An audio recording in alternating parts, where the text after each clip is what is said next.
gracias por que esta es la primera entrevista que yo pido y no me piden. Así que gracias por venir y a Gonzalo también.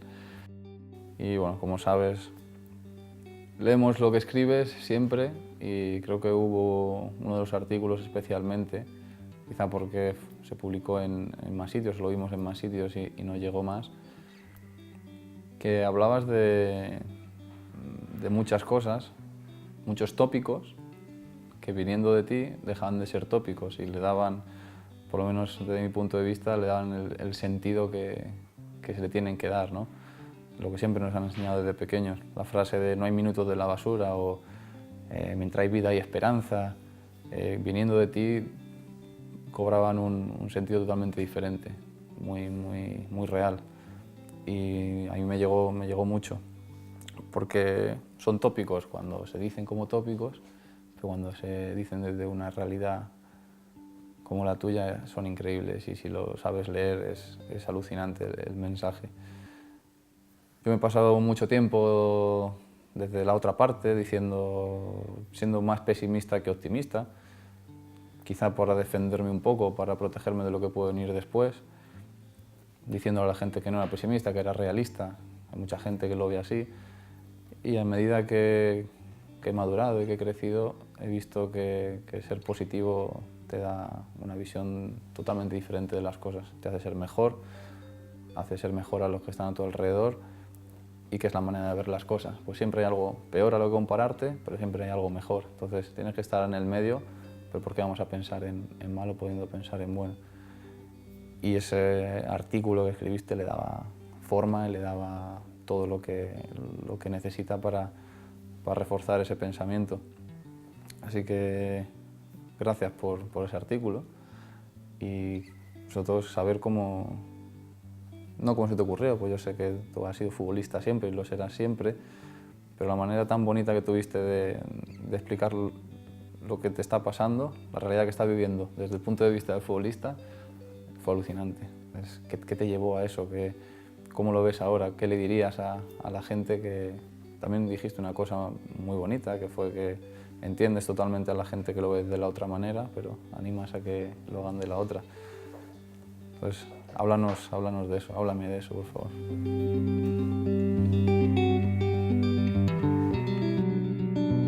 Como jugador siempre me preocupé de mejorar cada día, hasta el último en que me calcé unas botas, porque siempre hay cosas que mejorar y yo tenía muchos defectos. Pero quienes me habéis visto jugar sabéis que siempre he tenido algunas virtudes, como la capacidad de brega, el entusiasmo por ayudar al equipo y el querer hacer bien las cosas siempre, incluso en los días más grises. Eso es lo que ha marcado cada momento que he estado dentro del campo. Y ya en la etapa final, como veterano, me he preocupado mucho más por jugar con dignidad y con respeto máximo por este deporte. La mala leche me jugó malas pasadas cuando empezaba a jugar con los mayores. Pero luego aprendes a relativizar y hasta cuando sabes que vas a perder un partido porque no queda tiempo material para remontarlo, cada acción, gesto o decisión que tomaba quería que estuviera igual de bien hecha que si fuera el minuto 1 del partido trascendental. Eso con los años se potencia aún más y te sirve para no perder los nervios ante resultados difíciles o actuaciones malas. Sabes que en unos días otro partido vuelve a comenzar y cuando mayor te haces más disfrutas de cada partido oficial porque sabes que cada vez quedan menos.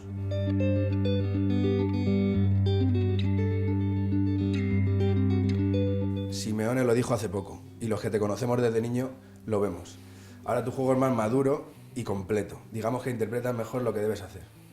¿Hasta qué punto crees que eso es un proceso natural que surge con la edad o es algo que debe ser trabajado y meditado? Creo que viene con la edad, totalmente. O sea, la capacidad que tiene un futbolista de madurar cuando por edad no lo haces es una virtud impresionante. Hay jugadores que sí lo consiguen, que tienen 25 o 26 años y tienen esa madurez que tiene o debe tener un jugador de 30. Y eso no se puede entrenar, eso es un talento natural. Hay pocos jugadores que lo consigan, otros muchos, con la edad vamos madurando, vamos pensando las cosas más. Quizá porque no tienes las virtudes físicas o técnicas que podías tener antes y te podías permitir el lujo de desaprovechar 40 jugadas porque tenías energía para volver a hacer otras 40. Ahora tienes que medir más. Y el fútbol te enseña que la cantidad no es importante, sino es la calidad. Da igual hacer 40, 50 sprint por partido, porque al final van a ser 3 buenos, 3 que te sirvan para crear una ocasión, para hacer un gol. Entonces, si puedes hacer esos 3 buenos y 3 más, te ahorras muchos que le empleas para ayudar al equipo. Yo creo que eso va con la edad y también con el éxito. Cuanto más ganas, menos ansiedad tienes de ganar, más tranquilidad tienes. Cuando has ganado una liga, ya no tienes prisa por ganarla, porque ya la has ganado, la disfrutas de otra manera. Pasa lo mismo en la Champions o en el Mundial, Eurocopa. Cuando tienes la tranquilidad de haberlo hecho, te da una pausa que antes no tenías. Normalmente eso va con los años. Vas haciéndote mayor, has ganado más cosas, pero cuando empiezas no has ganado nada, pero es un proceso natural. El que lo consigue hacer antes es una virtud increíble, porque no se puede, eso no se entrena, eso se tiene o no se tiene. Es muy fácil, cuando tienes 24 años y has ganado todos, relajarte. Lo difícil es seguir metido, pero eso pasa también pocas veces. Si consigues tener una edad que es la mejor tuya para jugar al fútbol, tener esa pausa, esa madurez, ese leer los partidos, eso es increíble. Yo he conocido a muy poquitos que lo han conseguido, pero se puede, no sé cómo, te digo, creo que no se puede entrenar. Y nos pasa, cuanto mayores somos, pues vemos la cosa de otra manera. También porque vemos a gente joven que está cometiendo los errores que cometimos nosotros y dices, le puedes ayudar, pero eso lo hacía yo antes y ahora lo hago de otra manera. ¿Por qué? Pues el tiempo te ha enseñado de que hay maneras mejores que otras de hacer las cosas, pero tiene que pasar por ese proceso para aprender. O sea, hay mucha gente joven que te dice un consejo, tal, o de Vino Grima, me acuerdo, así no me puedo aconsejar nada, un consejo, mete goles. Si metes goles, no te quita nadie.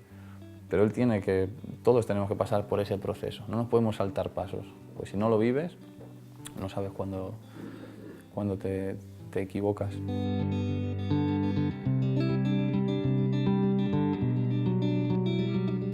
A mí me encantan las entrevistas cuando me preguntan sobre la gente, ¿qué gente recuerdas? No conocida, sino quién te marcó, qué personas, qué entrenadores, qué compañeros. Piensas que si no hubieran estado en tu camino, habría sido todo diferente.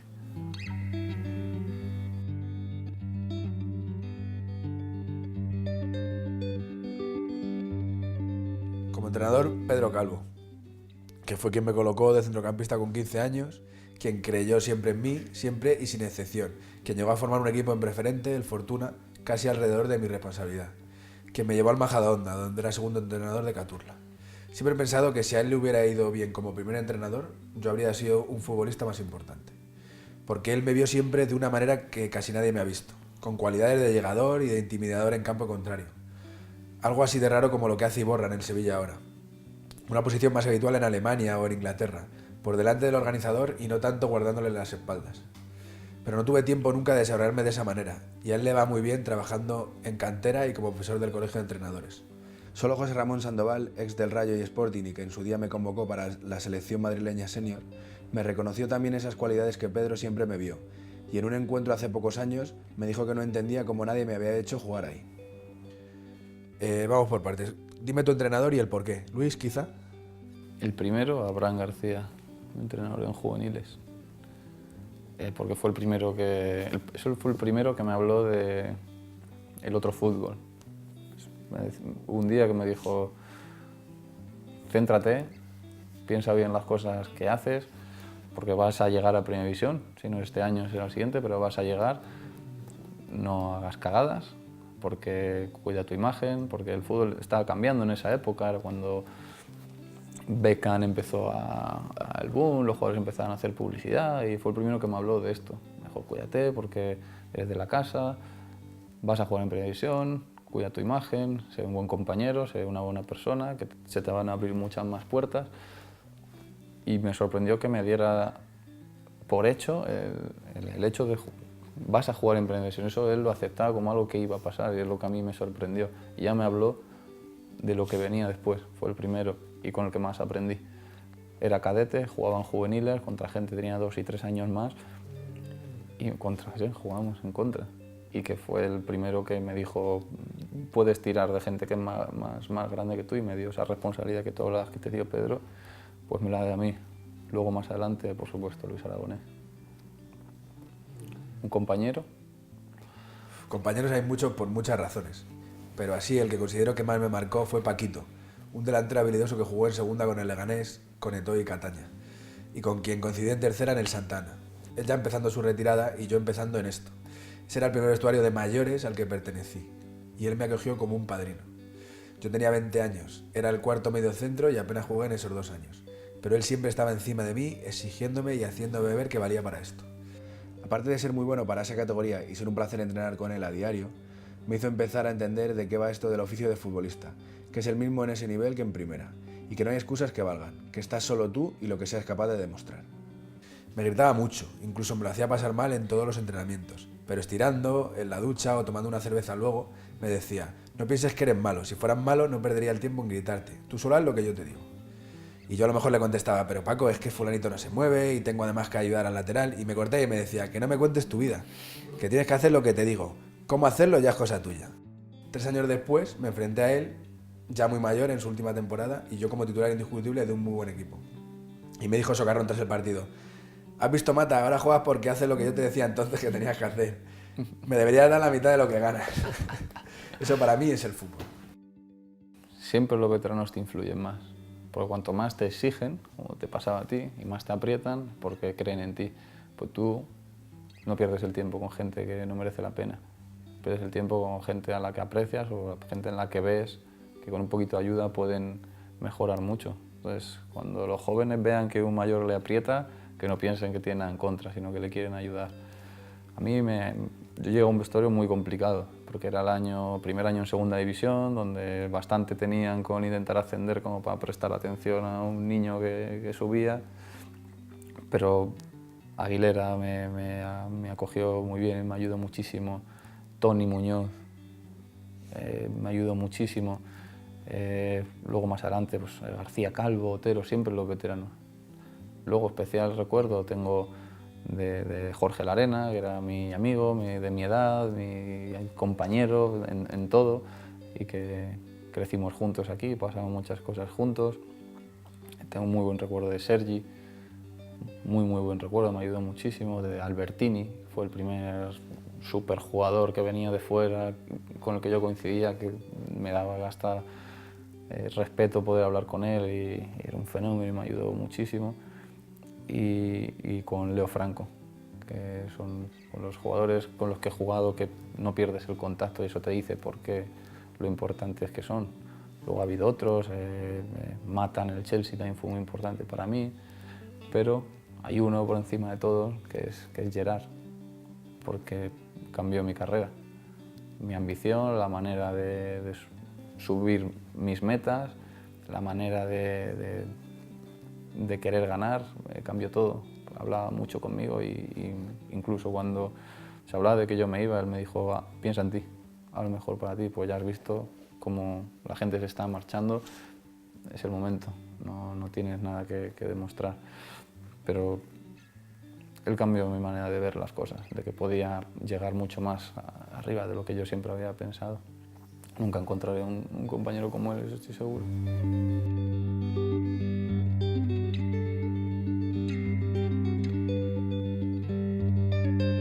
Cuando llegas tan joven a la élite, consigues contratos estratosféricos, juegas las competiciones más importantes, eres campeón del mundo.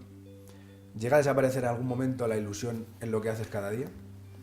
Si es así, ¿en qué momento, por qué crees que pasa y cómo se puede recuperar? Pasa, puede pasar, la esencia de este deporte no perder la ilusión. Cuando la pierdes es un deporte, una profesión totalmente diferente. Pasa a ser una rutina, la rutina al final te cansa y te quema. Lo difícil es no cuando empiezas, cuando esto te pasa, lo difícil es recuperarla. ¿Por qué? Porque, como hablábamos antes del éxito, cuanto más éxito tienes es más fácil perder la ilusión por conseguir algo, porque ya lo has conseguido. Entonces, mantener esa ilusión viva, por mucho que te guste el fútbol, es lo más complicado. Tienes que buscar tú tus propias metas. Ya no hay una meta como podías tener cuando empiezas de una competición o unos goles, o voy a conseguir llegar a los mismos goles que mi ídolo. Te vas marcando objetivos a corto plazo. Cuanto más consigues, es más difícil buscar ese objetivo. pero creo que está dentro de cada uno, de ser capaz de marcarte un objetivo real que te haga ilusión. Cada vez es más difícil encontrar lo que te haga ilusión. Pues llevas muchos años, pues son muchos entrenamientos, muchos partidos, muchas victorias, muchas derrotas, muchas decepciones.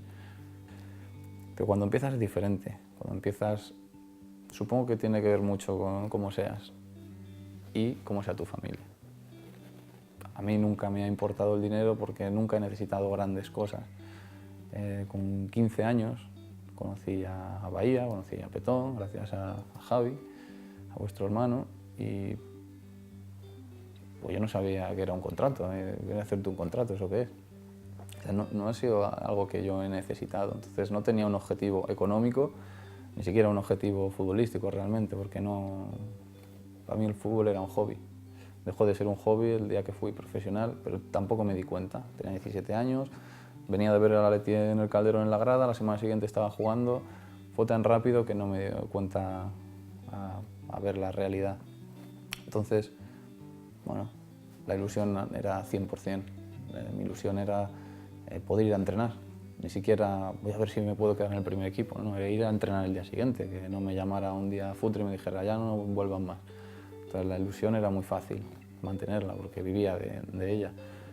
Y duró muchos años, y ahora la ilusión pues es como ese día, porque he vuelto a donde empecé, todo me trae buenos recuerdos, me es más fácil acordarme de esos momentos donde tener un plato de fruta en el vestuario ya era alucinante, porque en el juvenil no lo teníamos.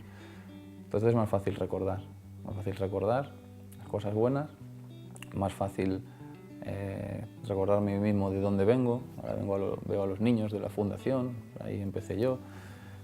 Es mucho más sencillo. Cuando más tiempo estás fuera y más cosas vives, es más fácil decepcionarte. Más difícil mantener esa ilusión de pura, de vamos a jugar una pachanga en el entrenamiento, me voy a juntar con mis amigos y vamos a jugar, porque eso es el fútbol. Por eso no es tan diferente Primera División de un partido en el Parque de las Cruces, porque eso es fútbol, esa es la esencia. Hay que mantenerla y es muy complicado, porque cada vez queda menos de eso y más de lo demás. Pero se puede mantener y recuperarla está en ti, en buscarte objetivos, sobre todo a corto plazo, que de verdad te hagan ilusión. Y si tú no encuentras nada, busca en la gente que te quiere, que les haría feliz a ellos. Porque quizá verles bien a ellos te va a hacer bien a ti. Pero bueno, esa es mi opinión, habrá muchas.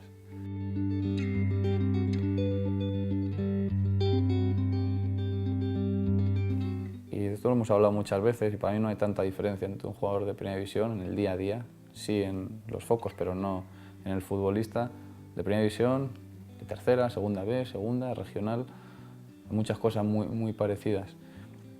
Cuando luchas para llegar a Primera División, que es el objetivo de todos los que hemos empezado a jugar al fútbol, y ves que ya te queda lejos o por edad o porque tú ves que no te va a dar, pierdes esa ilusión por jugar al fútbol porque ves que no vas a llegar, o esa ilusión sigue intacta porque estás jugando al fútbol, que es lo que te gusta.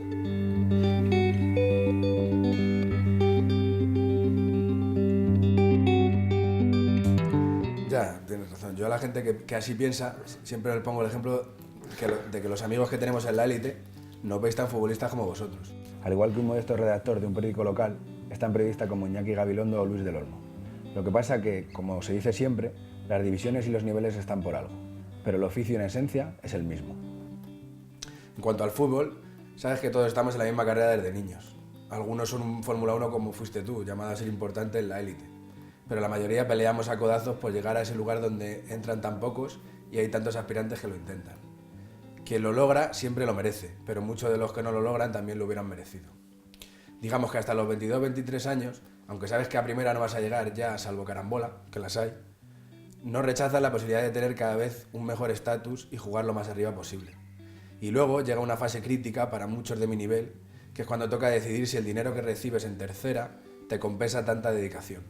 Es bastante habitual que la gente acabe la universidad o encuentre un trabajo y cuelgue las botas a los 25-26 años, o incluso antes. Supongo que en esos casos sí hay una pérdida de ilusión por el fútbol. Pero luego somos también bastantes los que seguimos haciendo carrera deportiva en ese escalón intermedio, que no es la élite, pero tiene un nivel y una serie de ideas suficientes como para seguir disfrutando de este deporte. Y por supuesto que nos sentimos futbolistas, aunque para poder ganarnos la vida debamos trabajar por las mañanas en otra cosa. En España, en tercera, incluso en regional preferente, hay entrenadores y clubes que se dedican con profesionalidad. Y los jugadores le ponemos la misma ilusión por jugar que cualquier otro de categoría superior.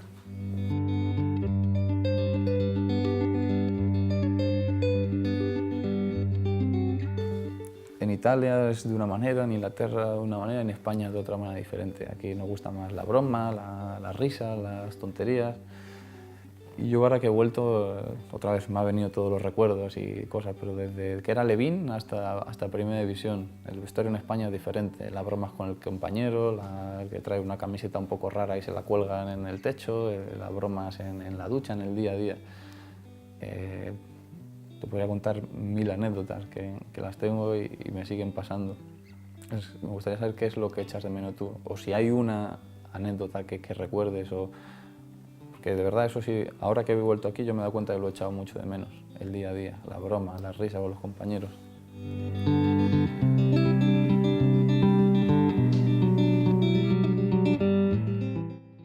Sí que sé que el funcionamiento es el mismo en un vestuario de primera que en uno de tercera, por la multitud de historias que vas conociendo de gente que ha jugado más arriba. Y eso es fundamental, es la manera que tenemos de hacer piña, ¿no? Además, siempre encuentras en cada vestuario perfiles similares. El bromista pesado que no se calla ni debajo del agua, el tímido que las mata callando, el empanado que no se entera nunca de las horas de citación, el que tiene cara de loco y es un malas pulgas, y del que piensas en broma un día de estos, este viene con una escopeta y salimos en los periódicos. Al final se trata de una veintena de chavales jóvenes que pasan mucho tiempo juntos. Y hay que recordar que no todos lo pasan bien durante el año. Supongo que los españoles somos dados a crear ese buen clima a base de bromas y gracias. Yo te puedo decir que ese compadreo solo lo he tenido con la gente del fútbol. Y la mayoría de las gracias se quedan entre las paredes del vestuario. Dice, ¿cuáles son las diferencias más grandes en este sentido entre un vestuario de un equipo español o de la selección y el de un equipo inglés? ¿Y en cuál se trabaja mejor? Es que no es mejor ni peor, es diferente. Es otra cultura, es otro tipo de bromas, Por ejemplo, en Inglaterra he estado en 2 clubes, en el Liverpool era muy parecida a España, quizá por Benítez. Música en el vestuario, mucha gente de español, muchos vamos a cenar, vamos a hacer una cena de equipo, vamos aquí, vamos a tomar algo con las mujeres, más piña. Y en el Chelsea era totalmente diferente, era muy profesional dentro del vestuario, todo mucho más serio y vida totalmente separada, hacías poca vida con tus compañeros y sus mujeres o cenas, muy pocas, era diferente. Cultural por un lado, por el otro lado depende también la diferencia de edad que hayan en el vestuario. Chelsea era un equipo más adulto, donde la gente pues, ya tiene menos ganas de eso, en el Liverpool era un equipo joven.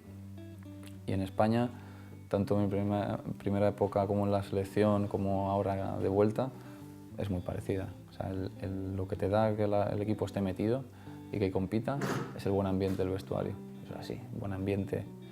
Que ese ambiente del vestuario, las bromas, lo ves sobre todo en los que menos juegan, si están involucrados en el día a día, en las bromas, en todo este tipo de cosas. Yo cuando llegué aquí lo primero que vi, había muchos jugadores que tenían muy pocos minutos, que eran los primeros en hacer la broma, en hacer la gracia, y eso es muy importante, porque se sienten parte de la plantilla e integrados, y eso es porque el grupo les arropa. Pero cuando no estás jugando y te dejan de lado es muy complicado. Entonces eso creo que en España, por lo que mi experiencia es así. Y ver en un vestuario, entrar en un vestuario 2 o 3 días, sin ni siquiera ir al entrenamiento, los 20 minutos desde que llegas hasta que sales, te hace ver dónde va a estar un equipo. Cuanto mejor sea el ambiente, mejor va a ir el equipo. Eso es así, porque das la vida, porque tienes al lado, porque le quieres, porque le respetas, porque te apetece estar con él después, y eso en el campo se traduce y tú lo sabes bien.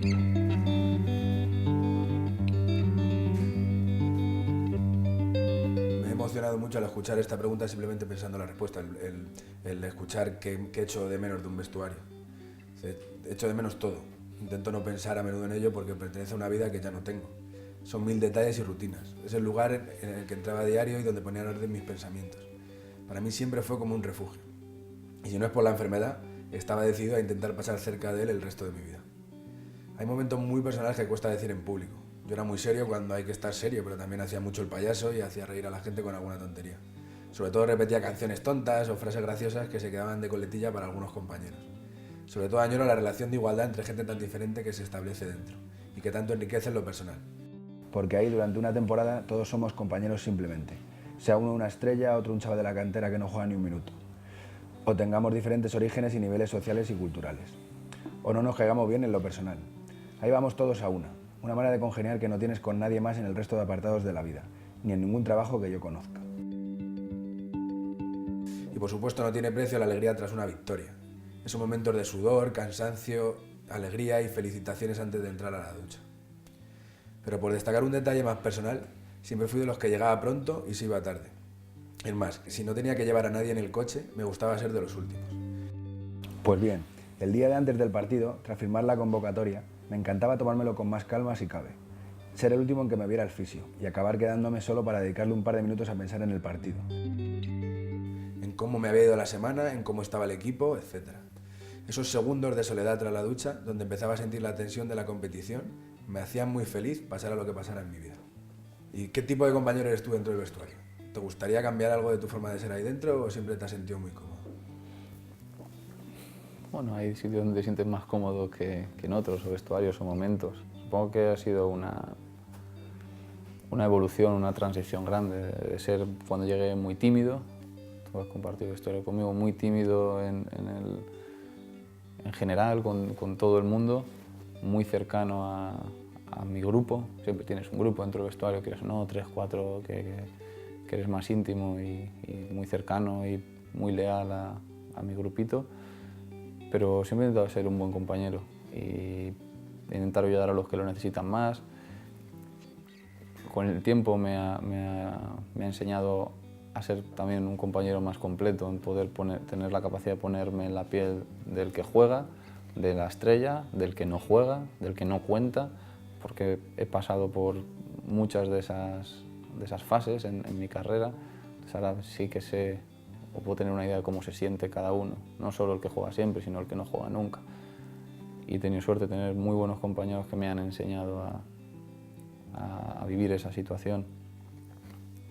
Me gusta hablar con todo el mundo, cada vez menos tener ese grupito, porque bueno, ser cercano a todos es bueno. Me gusta que ahora que he vuelto aquí la gente me mira de una manera diferente, me trata con un respeto quizá por lo que han visto, por lo que yo he sido aquí antes, e intento servirme de eso para ayudarles, para estar, para cualquier cosa que necesiten y a echar una mano, que al final, el momento en que tú comprendes que sin tus compañeros no puedes hacer nada, es el momento en que das un salto grande adelante en tu carrera, porque hay veces que todo te va bien y que piensas que tú solo puedes con todo. Que vayas donde vayas, no va a haber una gran diferencia, que te vas a comer el mundo. Y ese es el momento en el que empiezas a caer. Es cuando tienes que respetar a tus compañeros, ganarte a tus compañeros. Si eres un buen compañero, vas a tenerlos para todo. Porque si no, cuando te toque caer, vas a caer solo y duele más.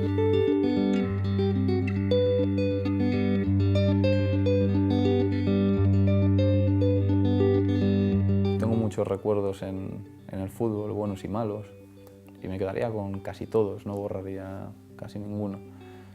¿Cuál es tu mejor recuerdo como futbolista? ¿Y cuál es tu mejor recuerdo como aficionado? Pues yo recuerdo los dos muy bien. ¿Y con cuál de los dos te quedarías? Una carrera tan modesta como la mía en una posición de medio centro trabajador no da para grandes momentos épicos como tu gol en Viena. Pero vamos, tengo varios momentos bonitos como los goles, que alguno importante he hecho, pero el mejor recuerdo como jugador no es ninguno en concreto, sino más bien siempre que me he sentido muy fuerte en el campo, a nivel físico, táctico y mental, que notaba que todo el equipo se contagiaba de eso y que era clave para ganar el partido. Evidentemente no lo lograba a menudo porque de ser así hubiera jugado más arriba, pero sí lo sentí bastantes veces y a nivel colectivo, mi único palmarés son 2 ascensos que conseguí con Puerta Bonita y Carabanchel. Yo supongo que el gol de Viena en tu memoria es insuperable, ¿no? ¿O tienes algún recuerdo que lo supere? No sé si que lo supere, pero que sentimentalmente haya supuesto más, sí. O sea, si me dices con qué recuerdo te queda, está claro que ese gol cambió mi vida, la de la selección, la de mi carrera. Después de mi primer año en el Liverpool fue el momento culminante y a partir de ahí cambian muchísimas cosas.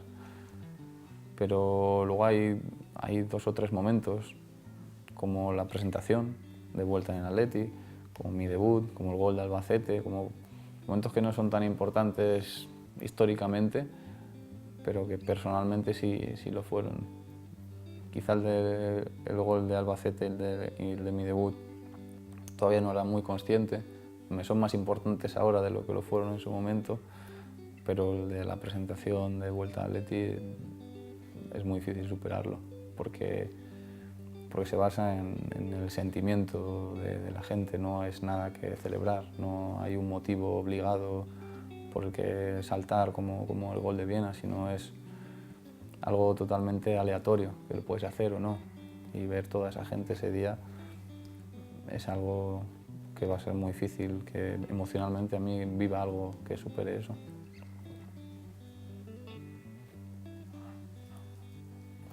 ¿De verdad te sorprendió lo de la presentación? ¿No sabías que eras tan querido? Es que aunque hubiera habido 10.000 personas, me habría sentido igual de querido, porque ya o sea, las muestras de cariño que yo he tenido durante el tiempo que he estado fuera, para mí ya lo eran todo. Esperaba que hubiera más o menos gente.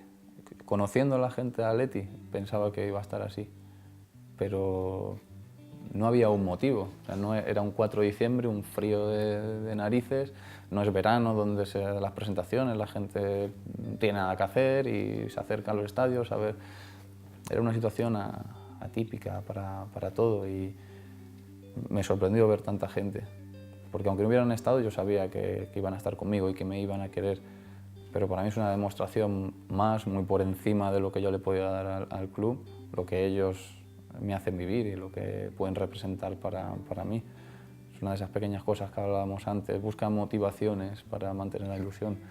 Esa no la busqué, me la dieron ellos, entonces es algo impagable, algo que, digo, no hay un motivo. Sí, bueno, van a presentar a un jugador, pero no hay una obligación, no hay un sentimiento de que hay que ir, sino es todo. La gente dijo, me levanto, nosotros estábamos entrenando y me decían, hay 2.000, 3.000, 8.000, 10.000, ¿cuánta gente va a haber?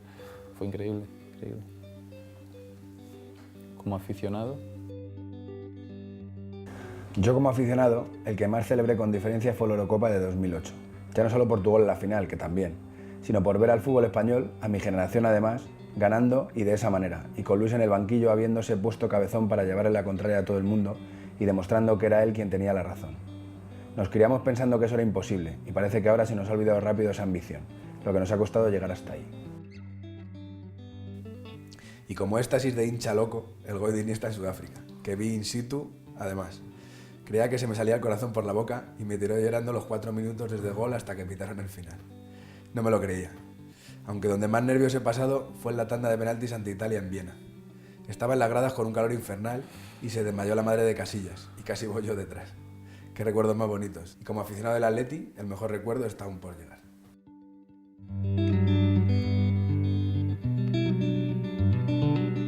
¿Tú qué tipo de aficionado eres? Sabemos que eres muy atlético y que siempre has seguido al equipo, pero por ejemplo, ¿recuerdas cómo cantaste el gol de Miranda en la Copa ante el Madrid o el de Godín en el Camp Nou? ¿Te emocionas tanto o al ser un profesional esa pasión se atenúa? No, sí. Me acuerdo perfectamente dónde estaba y cómo lo grité. Y cuando me fui del Atleti sí estaba más aparte del equipo, me hacía daño casi verlo. Y me tomó 1 o 2 años empezar a seguir otra vez la actualidad del equipo porque me hacía mal no estar ahí. A partir de ahí sí empecé a seguirlo como siempre y recuerdo ahí la Europa League y las Supercopas, menos la que nos ganaron a nosotros, el gol de Miranda en el Bernabéu, el de Godín en el Camp Nou, pero mi mejor recuerdo como aficionado es el día que se gana la Liga del 96 en el Calderón contra el Albacete. Me acuerdo estar en la grada sin asientos, sentado en la escalera y los goles del Cholo y de Kiko. Es mi mejor recuerdo, tenía 11 años, es mi primera temporada en la cantera y poder vivir eso fue increíble. Recuerdo cada detalle de ese día, cómo fueron los goles, el calor, fue increíble.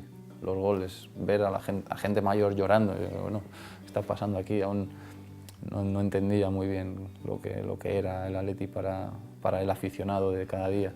A ver a señores y señoras llorando, abrazándose sin conocerse. Fue un día que me cambió.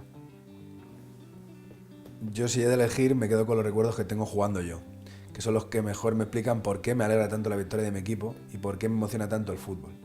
Pero es cierto que a medida que vas viendo esto como tu oficio, ya no te vuelves tan loco ni pasional en las citas importantes.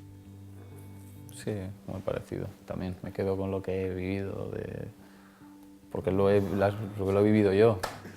Lo he vivido yo, pero te digo, me pondría en el día del doblete en el campo también, tampoco me importaría cambiarme y ponerme ahí. Pero sí es cierto lo que te pasa a ti, por mucho que te hayan gustado los otros momentos, no lo cambias, porque lo sientes, lo vives, lo puedes recordar desde un punto de vista mucho más personal. Lo que te pasa en el campo no se cambia, queda ahí.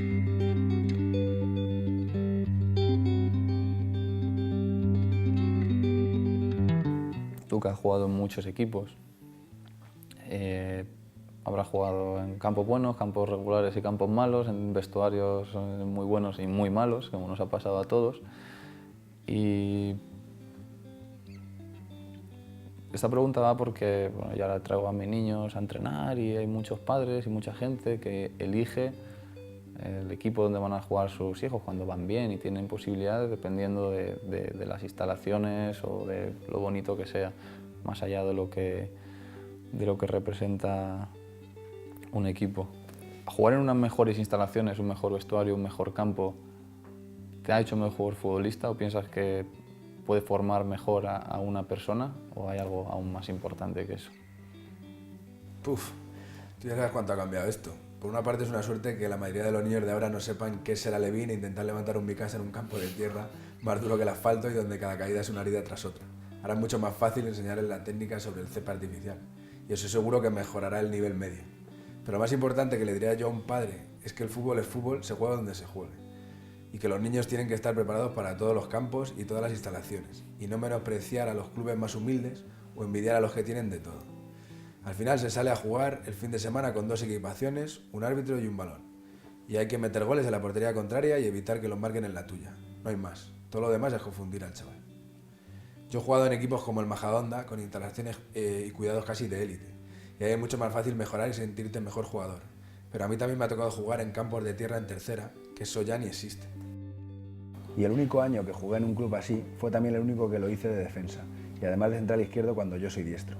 Así dicho, parece que sería un año odioso y feo, pues resulta que gracias a ese año, donde el balón era casi siempre un conejo imprevisible, a mis 25 años progresé más en mi manejo de la izquierda que en toda mi formación y el resto de mi carrera. Así que de malas condiciones también se mejora si se trabaja para ello. Y aprendes a valorar todo más. En el fútbol no caben los tiquismiquis. ¿Qué se piensa en un vestuario lleno de estrellas mundiales cuando toca jugar un partido de Copa Inglesa en un campito de cuarta división o inferior? Me refiero sobre las instalaciones. Se bromea mucho, hay mala leche por tener que bajarse al barro, hay respeto al club rival. ¿Cuál es el vestuario en peores condiciones que has visitado desde que eres profesional y cómo recuerdas la experiencia? Ahí me pillas, ha habido unos cuantos. Bueno, sabéis que en Inglaterra se vive mucho de la tradición, es muy bonito. Estadios tienen muchísimos años y mantienen los vestuarios tal cual. Anfield es así, es un buen ejemplo, pero hay otros equipos de Championship o de League One que es exactamente igual. Son vestuarios donde se cambian unos y luego se cambian otros, pues no entra todo el mundo.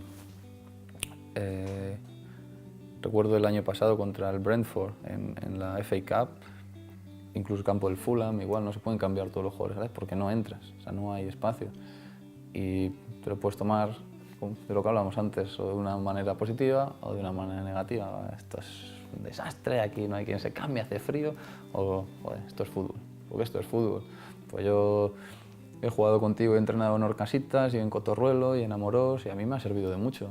Y yo creo que el fútbol es así, y eso es fútbol, y cuanto más en más campos juegues, que estén en malas condiciones, en peores vestuarios te cambies, más valoras cuando tienes lo bueno. Si no tienes con qué comparar es un problema, porque puedes llegar a esos campos de los que te hablaba y decir, aquí ni meto el pie, no te apetece jugar y cuando te das cuenta estás eliminado. Entonces creo que sobre todo para los niños es importante tener unas buenas instalaciones pero no tenerlo todo. Eso es un problema y eso es lo que veo cada vez más, por ahí va la pregunta. Y a raíz de eso te hago otra pregunta. Hay muchísima gente que defiende unos valores de vida a capa y espada. Hay que ser así, hay que ser trabajador, hay que ser etcétera. Los valores que defienda cada persona, que es muy lícito. Y después son aficionados de clubes que representan totalmente lo contrario. Yo, como lo he hecho al revés, siempre he seguido al Atleti, porque mi abuelo era Atleti, pero porque, bueno, entendía que la manera de los valores que defendía eran muy parecidos a los que a mí me han enseñado. Yo elegí mi club en función a los valores que a mí me gustaban. Entiendes a esa gente que tiene unos valores y después es aficionado de un club que representa lo contrario.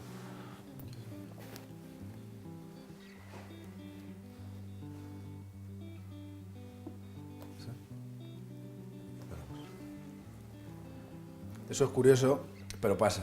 El fútbol tiene ese punto ilógico que es difícil de explicar y que hace fanáticos hasta a la gente más moderada. Mi padre siempre dice que si coges a los 25 jugadores del Barcelona y los cambias por los 25 del Madrid, de un día para otro, la afición va a seguir apoyando a sus colores de siempre. Y Messi pasará a ser el mejor para los madridistas y Cristiano para los culés. Es un supuesto extremo, pero creo que es verdad.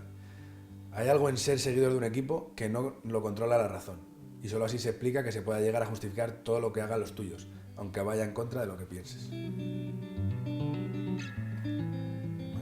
jugando en equipos importantes, el futbolista llega a notar, a darse cuenta de cuáles son los valores históricos del club. O sea, ¿tú realmente sentías sobre el campo la diferencia entre la hinchada del Liverpool y la del Chelsea, por ejemplo? Sí, se nota. Nunca lo había visto de esa manera, ¿eh? Me ha gustado la respuesta que me has dado, la verdad es que es verdad. Se nota, y la comunión entre un equipo y una afición, si es buena, es un espectáculo, porque disfrutan los de fuera y disfrutan los de dentro. Hoy en día ya no hay esos jugadores de la cantera sienten mal los colores, eso no existe. A todos nos gustaría que los 11 o los 25 jugadores de nuestro equipo fueran de la cantera, porque piensas que lo van a sentir suyo, y es cierto, pero el que viene de fuera también quiere ganar, y también quiere correr, y también quiere ser el mejor, independientemente de que sea de un país, de otro, de una cantera, de otra. Entonces, todos van en la misma dirección. Pero si tú te has criado en un sitio, te han enseñado a ver las cosas de una manera, a ver a tu equipo, a animarlo, obviamente hay algo diferente, ni mejor ni peor, diferente. Y a todos yo creo que nos gustaría y me encantaría que cada jugador de una cantera fueran a sus primeros equipos y pudieran tener el nivel de jugar en primera división, pero eso es muy difícil porque el nivel es muy alto. Pero eso la gente lo valora mucho. Animan más a un canterano que a uno que no lo es cuando está empezando, pero es normal porque seguramente lo bueno es que han de ir a la grada. Y eso es algo que es así, que no se puede cambiar. Pero estoy de acuerdo también en que todo el mundo merece una oportunidad y porque vengas de una cantera de un equipo rival no tienen que tener nada en contra tuya, sino animarte como uno más. Un poco lo que has hablado de si cambias los jugadores de una camiseta a otro, es exactamente lo mismo. En el momento que tú te pones una camiseta es porque has decidido estar ahí, has apostado por estar ahí y vas a darlo todo, como el que viene de la cantera de ese mismo equipo. Se trata de ir todos en una misma dirección, por eso, si los jugadores van en una dirección y la afición va en la misma dirección, es mucho más fácil. Los aficionados no se hacen una idea de lo importante que son para que un equipo funcione bien.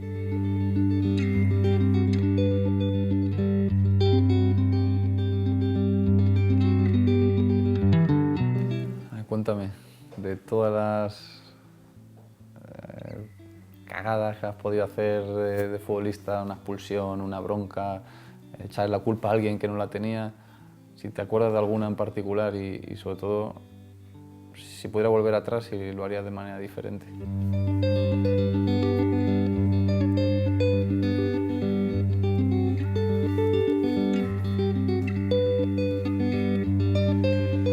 Joder, es mejor preguntando que muchos periodistas que conozco, tío. A ver, no es arrepentimiento, porque si lo hice o decidí así en aquel momento sería por algo. Pero a todo lo pasado es fácil detectar dónde estuvieron las claves que posiblemente me impidieron mejorar. Detalles que seguro que todo jugador de mi nivel recordará de su caso concreto. No guardo mal recuerdo, simplemente son hechos que se dieron así, pero podían haberse dado de otra manera y quién sabe. Por ejemplo, me negué a fichar por el Atleti en juveniles y cosas así. Pero te comento una cosa que no hice y me hubiera gustado. Ya en tercera, con 21 años, también me hubiera gustado haberle insistido a Petón para que me llevara a Escocia a probar. A segunda me refiero, Fue la época cuando empezó a salir el jugador español modesto a ligas más profesionales. La época donde se marchó Ferdi, el portero, ¿te acuerdas? Petón me lo dejó caer un día, pero no volvió a salir el tema. Creo que yo soy el tipo de jugador que hubiera aprovechado la oportunidad, tanto futbolísticamente como a nivel personal. De hecho, si ahora tuviera 20 o 22 años y viera que me estoy destacando en tercera, me cogería las maletas y a jugar por el mundo. Ahora es mucho más fácil, pero a mí esta globalización ya me pilló mayor y en otra realidad personal. Y por último, en el mejor momento de mi carrera, con 27 años, no debería haber aceptado la baja del Majadahonda teniendo contrato en vigor y teniéndome que recuperar en verano de una lesión de rodilla. Debería haberme quedado sin ficha y pelear a diario en el entrenamiento para demostrarles que estaban equivocados. Porque los mismos que me impidieron marcharme el año anterior y me obligaron a renovar 2 temporadas más, al año siguiente me echaron estando aún medio cojo. Cobré el año entero, sí, pero tuve un mal año en el Pozuelo y descendimos. Así es el fútbol y así es la gente, y de eso también se aprende para el día a día. Pero echando la vista hacia atrás, nunca volví al nivel del Majadahonda, con el que, pese a mi edad, pienso que podría haber subido a categoría superior. Después de este interesantísimo repaso por las penas de una carrera tan anónima como la mía, cuéntame tú de qué te arrepientes de tu vida profesional. Tiro a dar. ¿Acertaste fichando por el Chelsea? ¿Te perjudicó demasiado en tu carrera forzar para ir al Mundial de Sudáfrica? ¿Te acomodaste demasiado en la suplencia? Quiero decir, ¿deberías haber tenido una actitud más combativa en cada entrenamiento o haber buscado alternativas a tu juego o a tu físico? Pues mira, de esas tres no cambiaría ninguna. Hoy, o sea, como hablabas antes, es muy fácil hablar a todo lo pasado, claro, y muy fácil decir ahora lo que cambiarías, pero el Chelsea me ha dado la Champions y me ha dado la Europa League y eso no lo cambio, porque no es fácil ganarlo. Forzar para ir al Mundial de Sudáfrica, no sería campeón del mundo y no lo podría volver a ser, por realidad, por edad y por todo. Entonces tampoco me arrepiento. Si me haces la pregunta unos meses después, no sé qué te habría contestado, pero hoy no.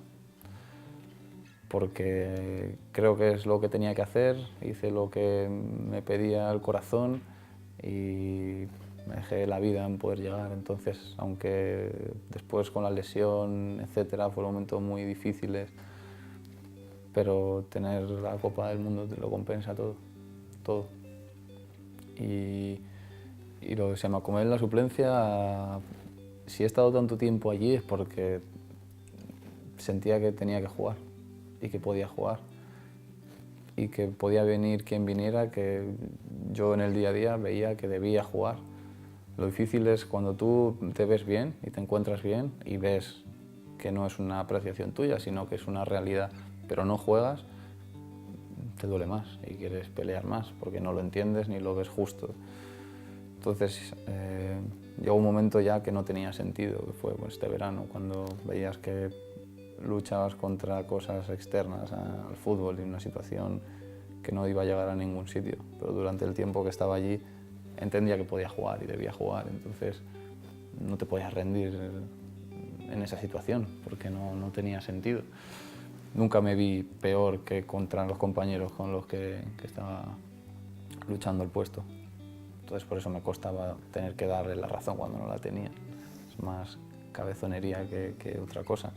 Bueno, ¿qué cambiaría? No te lo he dicho. Ahí sí hay cosas que cambiaría. Me acuerdo de una expulsión en Málaga que no me dejó sin jugar el partido contra el Real Madrid en el Calderón. Pequeños detalles, sí cambiaría mucho. Si pudiera, claro que los cambiaría. Volvería atrás y me dejaría el brazo abajo y no me expulsarían. Muchísimas cosas. Algún penalti que habré fallado, pues lo habría tirado por el otro lado. Pero son pequeños detalles. De las cosas grandes y sobre todo malas, o que da la sensación de que han podido ser mejor, no las cambiaría. Todas me han enseñado mucho. Y siempre hay una manera de verlas diferente a lo que se ve desde fuera.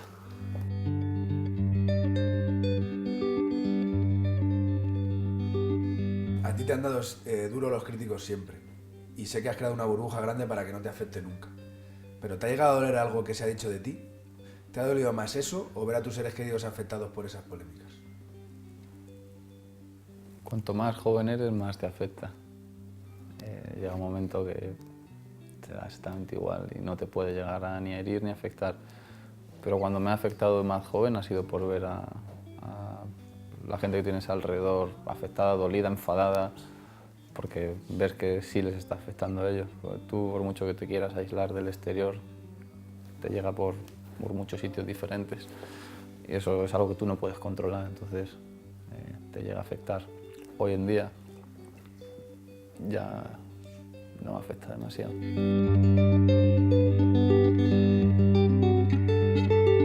Si me preguntas qué jugador me gustaría haber sido, te diré siempre Steven Gerrard, aunque mi ídolo fue Maradona desde niño.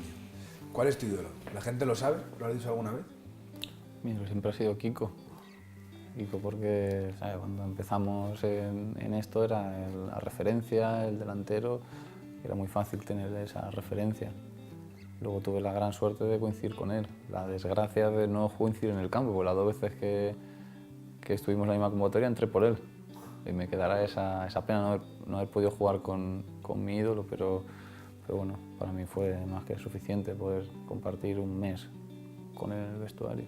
Yo le vi marcar ese gol contra el Albacete, así que poder conocerlo y entrenar con él fue increíble, increíble.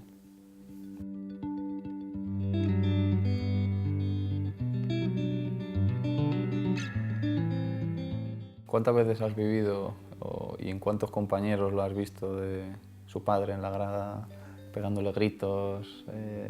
No se la pases a ese, juega tú solo, marca, ¿qué haces? Pegándole gritos. ¿Hasta cuándo va a durar eso? O sea, ¿qué le dirías a esos padres? ¿Se dan cuenta de que le están perjudicando? ¿Cuántos futbolistas ha perdido este país por culpa de sus padres?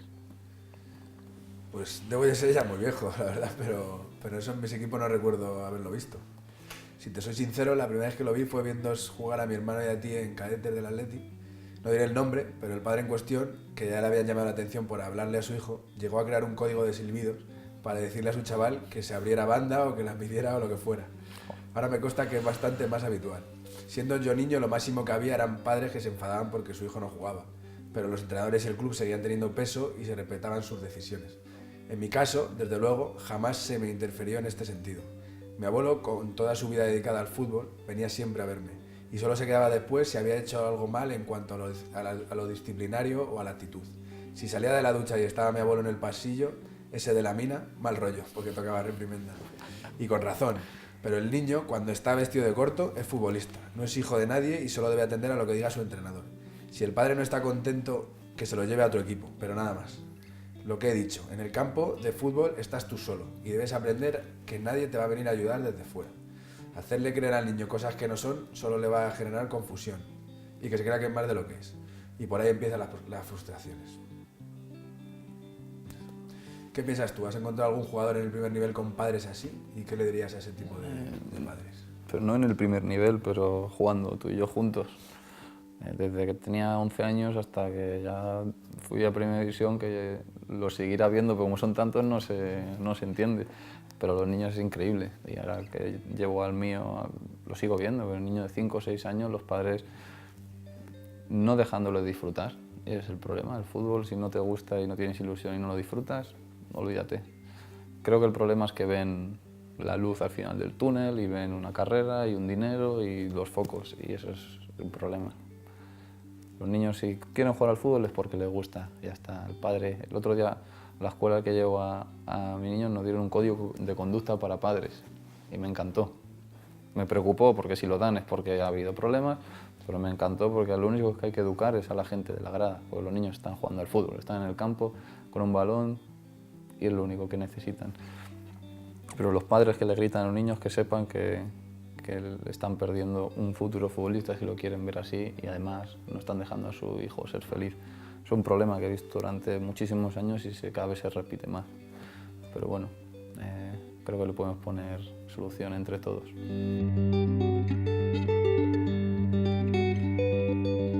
Muchos niños que vienen aquí al entrenamiento y bueno, hablas con ellos e intentas pues, que se les quite la timidez. Y siempre pues hablo un poquito con ellos y uno, que no se me va a olvidar nunca, y le digo, bueno, ¿a quién has venido a ver? ¿Quién te gusta? ¿Quién es tu ídolo? Y él me dijo, bueno, mi ídolo es mi vecino, no me acuerdo cómo es el nombre que me dijo, no me acuerdo de las palabras exactas, pero me vino a decir como que su ídolo era su vecino, porque tenía cáncer y su padre le decía que él iba a jugar un partido al hospital cada semana y cada vez que volvía del hospital decía que había ganado el partido. Y luego me dijo, bueno, también me gusta cómo tú juegas al fútbol. Entonces me encantó porque el niño tan pequeño, no sé, tendría 7, 8 años, era consciente de ver la realidad muy clara, que es la realidad, que al final los héroes de hoy en día y los ídolos que podamos tener deberían ser personas mucho más anónimas, porque son los de verdad que están luchando contra algo real. Al final el fútbol, como has dicho tú antes, es un refugio, es algo que realmente no importa demasiado comparado con otras cosas. Entonces, yo tenía mi ídolo futbolístico y más adelante he tenido mis ídolos de fuera del fútbol, que son de verdad la gente que me inspira. A raíz de lo que te ha pasado viviéndolo de tan cerca, para mí y para muchos de nosotros, que nos conocemos de hace mucho tiempo, te has convertido en un referente y en un ídolo y en un héroe, de una manera de afrontar la realidad increíble. Y te has convertido en un ídolo para nosotros, un héroe. Entonces, ¿quién es tu héroe en la vida real? ¿Quién te ha influenciado para poder ser así? Joder, Fernando, qué chulo, no esperaba esto, tío. A ver, pues futbolísticamente me ha emocionado mucho el reto que has emprendido volviendo, porque creo que has regado algo que tenías ya para siempre, como es el cariño imborrable de tu afición. Porque nadie te asegura que no puedas acabar mal, y si lo has hecho es para disfrutarlo de nuevo y con la intención de hacerlo aún más valioso y eterno.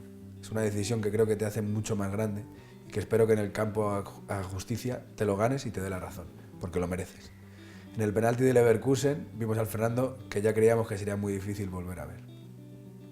Y lo que ha hecho el Cholo con su cuerpo técnico desde que llegó, algo que he podido seguir muy de cerca, es una lección que me sirve de ejemplo no solo a nivel deportivo, sino también para la vida, porque reafirma una manera que tengo de ver las cosas y que muchas veces he llegado a pensar que lo mismo era errónea, pero para nada.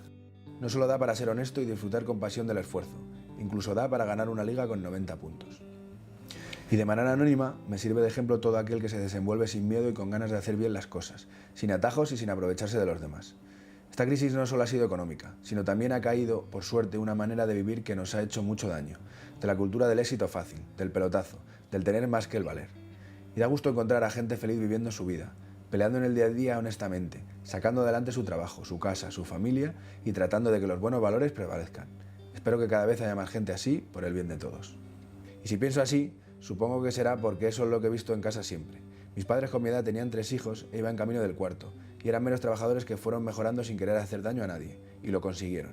Si el ejemplo lo tienes en casa, es más fácil estar preparado para todo lo que venga, sea esto lo más fabuloso de la vida o lo más cruel. Para acabar, la más difícil.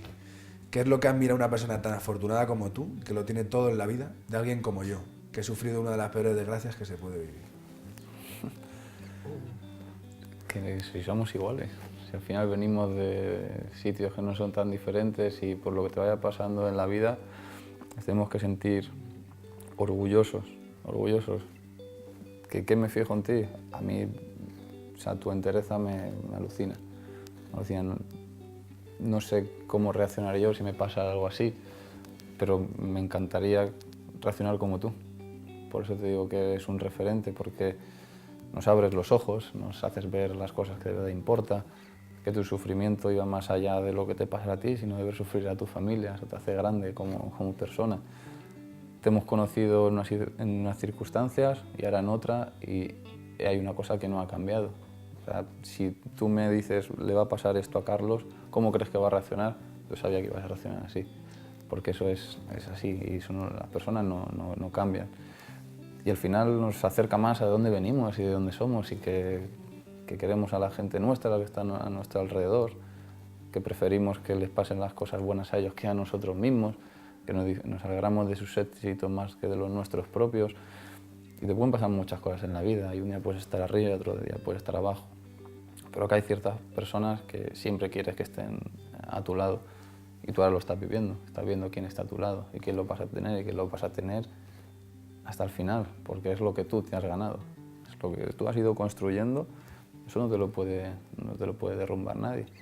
Y es así, por eso los héroes de hoy en día son personas anónimas, porque viven la vida real, porque no tienen que tener un nombre, sino una manera de hacer las cosas, para enseñarnos que sigue habiendo gente buena, y aunque le pasen cosas malas, a la gente buena son los que tenemos que fijar, porque cada vez hay menos y debería haber más.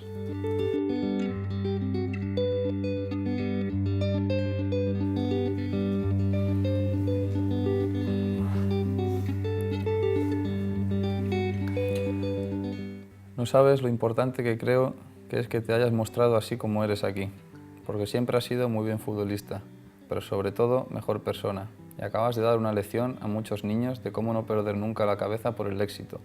Al revés, solo haciendo las cosas bien y con respeto se puede llegar a lo más alto. Muchas gracias, Fernando.